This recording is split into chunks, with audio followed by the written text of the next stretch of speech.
ಇಂದೋರ್ನ ನಂದಲಾಲ್ಪುರ ಪ್ರದೇಶದಲ್ಲಿ ಟ್ರಾನ್ಸ್ಜೆಂಡರ್ಗಳ ನಡುವೆ ವಿವಾದ ಶುರುವಾಗಿದೆ. ಈ ಮಧ್ಯೆ ಒಂದೇ ಗುಂಪಿನ 24 ಟ್ರಾನ್ಸ್ಜೆಂಡರ್ಗಳು ವಿಷ ಸೇವಿಸಿದ್ದಾರೆ. ಅವರಲ್ಲಿ ಹಲವರ ಸ್ಥಿತಿ ಗಂಭೀರವಾಗಿದೆ ಎಂದು ವರದಿಯಾಗಿದೆ. ವಿಷ ಪ್ರಾಶನದ ಬಗ್ಗೆ ಮಾಹಿತಿ ಪಡೆದ ನಂತರ ಪೊಲೀಸ್ ಅಧಿಕಾರಿಗಳು ದೌಡಾಯಿಸಿದ್ದಾರೆ.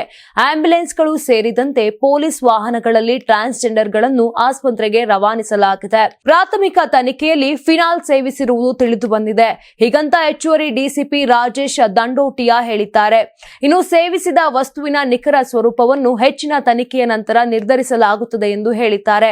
ಎಲ್ಲ 24 ಮಂದಿಯು ಎಂವೈ ಆಸ್ಪತ್ರೆಯಲ್ಲಿ ಚಿಕಿತ್ಸೆ ಪಡೆಯುತ್ತಿದ್ದಾರೆ.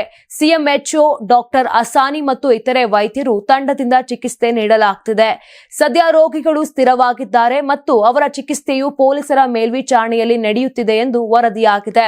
ವಿಷ ಪ್ರಾಶನದ ಕಾರಣ ಇನ್ನೂ ಸ್ಪಷ್ಟವಾಗಿಲ್ಲ. ಪೊಲೀಸರು ಈ ವಿಷಯದ ಬಗ್ಗೆ ತನಿಖೆ ನಡೆಸುತ್ತಿದ್ದಾರೆ.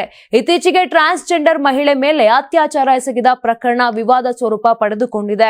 ಟ್ರಾನ್ಸ್ಜೆಂಡರ್ ಮಹಿಳೆಯರ ನಡುವಿನ ಈ ದೀರ್ಘಕಾಲದ ವಿವಾದವನ್ನು ಪರಿಹರಿಸಲು ಈ ಹಿಂದೆ ಒಂದು ಎಸ್ಐಟಿಯನ್ನು ರಚಿಸಲಾಗಿತ್ತು. ಆದರೆ ಹಿರಿಯ ಅಧಿಕಾರಿಯ ವರ್ಗಾವಣೆಯ ನಂತರ ಎಸ್ಐಟಿ ಕೂಡ ಮೌನವಾಗಿತ್ತು. ನೀವು ಸಣ್ಣ ಆಗ್ಬೇಕಲ್ವಾ? ಅದು ಒಂದು ಉತ್ತಮ ಆಹಾರದಿಂದ ಸಣ್ಣ ಆಗ್ಬೇಕಲ್ವಾ? ಪ್ರತಿದಿನ ನಮ್ಮ ಜೀನಿ ಸ್ಲಿಮ್ ನ ಯೂಸ್ ಮಾಡಿ ಯಾವುದೇ ಸೈಡ್ ಎಫೆಕ್ಟ್ ಇಲ್ದಂಗೆ ನೀವು ಸಣ್ಣ ಆಗ್ತೀರಾ.